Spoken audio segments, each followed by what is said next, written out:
آج ہم ایک ایسی قوم کے بارے میں جانیں گے جن کا خلوص نسل انسانی کے لیے تباہی ثابت ہوگا۔ اس قوم کی عورتیں 1000 بچوں کو جنم دینے کی صلاحیت رکھتی ہیں۔ اس قوم کی تعداد اتنی ہے کہ ایک کے بنسبت سینکڑوں میں ہے۔ یہ قوم کہاں ہے؟ کیا یہ قوم کسی پلانٹ پر ہے؟ حضرت ذوالقرنین نے کیا خلائی سفر کیا تھا؟ آج ہم اس ویڈیو میں یاجوج اور ماجوج کے بارے میں جانیں گے۔ حضرت ذوالقرنین اللہ کے نیک بندے اور ایک طاقتور بادشاہ تھے جنہیں دنیا کے بڑے حصے میں حکومت حاصل تھی۔ قرآن مجید میں حضرت ذوالقرنین کے 3 سفروں کا حال بیان کیا گیا ہے۔ یہ سفر انتہائی عبرت انگیز ہے۔ آپ کا پہلا سفر مغرب کی جانب تھا جس کا مقصد آب حیات کو تلاش کرنا تھا، لیکن آپ اس مقصد میں ناکام رہے۔ آپ نے وہاں ایک خانہ بدوش قبیلے کی مدد کی۔ اس کے بعد آپ نے اپنا تیسرا سفر شروع کیا۔ اس کا نام سدین تھا۔ سدین 2 پہاڑوں کے درمیانی جگہ کو سدین کہتے ہیں۔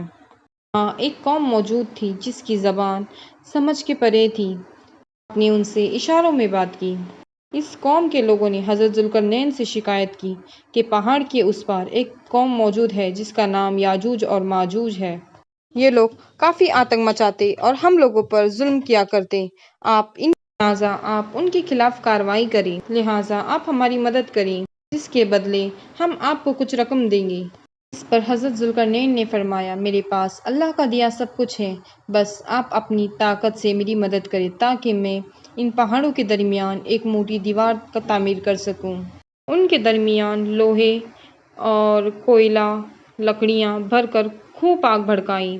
اس طرح سے یہ دیوار پہاڑ کی اونچائی تک بلند کر دی گئی۔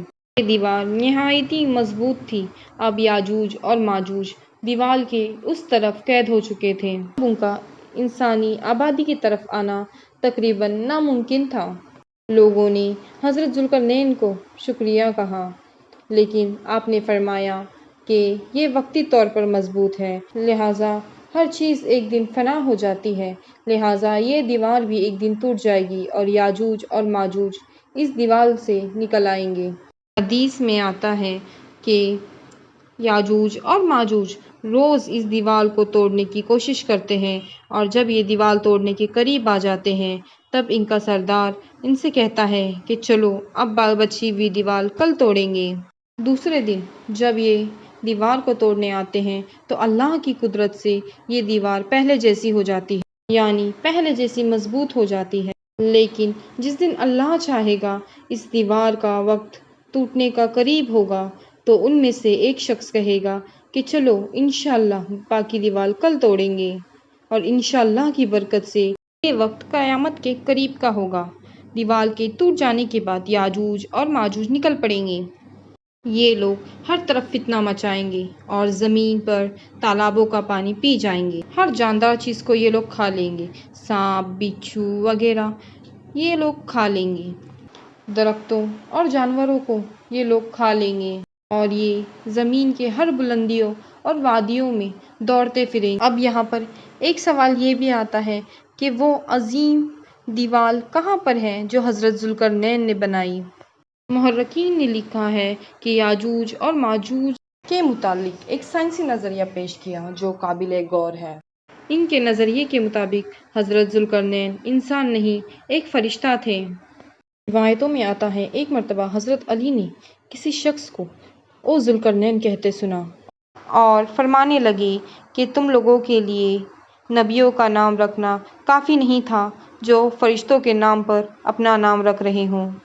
اس روایت سے یہ ثابت ہوتا ہے، سورہ کہف میں لکھا ہوا ہے کہ بے شک ہم نے اسے زمین پر حکمرانی دی، یعنی حضرت ذوالقرنین کو، اور ہم نے اسے ہر چیز کو سمجھنے کے لیے ایک راستہ دیا تو وہ اس راستے پر نکل پڑا۔ اس آیت میں موجود سببہ کو محققین نے آسمان میں جانے کا راستہ قرار دیا ہے۔ اس راستے پر چل کر حضرت ذوالقرنین آسمان میں گئے تھے۔ حضرت ذوالقرنین ایک ایسی جگہ پر پہنچے تھے جہاں سورج کالے پانی میں ڈوب رہا تھا، جبکہ آج ہم جانتے ہیں سورج غروب نہیں ہوتا، جبکہ سورج بھی آج بھی زمین کی طرح اپنے مدار پر گردش کرتا ہے۔ حضرت ذوالقرنین اس راستے پر چلتے ہوئے ایک ایسی جگہ پر پہنچے تھے جہاں سورج غروب ہوتا ہے۔ محققین اس کالے پانی کو بلیک ہول کا نام دیتے ہیں کیونکہ 1400 سال قبل لوگ بلیک ہول سے ناواقف تھے۔ اس کے لیے کالے پانی کا لفظ استعمال ہوا۔ حضرت ذوالقرنین کے تیسرے سفر کے متعلق جدید محققین نے لکھا ہے کہ وہ ایک ایسی جگہ پر پہنچے جہاں صد رکاوٹ کے بیچ ایک ایسی قوم موجود تھی۔ صد کی معنی قدیم محققین نے پہاڑ لکھا ہے پر جدید محققین نے ویولا کا خطہ قرار دیا ہے۔ یہ ممکن ہے کہ وہاں آباد لوگ انسان نہیں بلکہ ایلینز ہوں جنہوں نے حضرت ذوالقرنین سے مدد مانگی ہو تاکہ وہ یاجوج اور ماجوج سے محفوظ ہو جائے، جس کی دلیل یہ ہے کہ اس آیت میں ایک لفظ ارض ذکر ہوا ہے۔ اس کی معنی صرف زمین نہیں، کائنات میں موجود دوسرے سیارے بھی ہوتے ہیں۔ یہاں ارض سے مراد ہماری زمین نہیں، ہو سکتا ہے کوئی اور پلانٹ ہو جہاں انسان نہیں بلکہ ایک خلائی مخلوق رہتی ہو۔ اس زمانے میں جدید ٹیکنالوجی نہ ہونے کے باوجود بھی حضرت ذوالقرنین نے ایک ایسا بیریئر بنایا جو قابل تعریف ہے۔ اب ہم بات کرتے ہیں یاجوج اور ماجوج کا خاتمہ کیسے ہوگا۔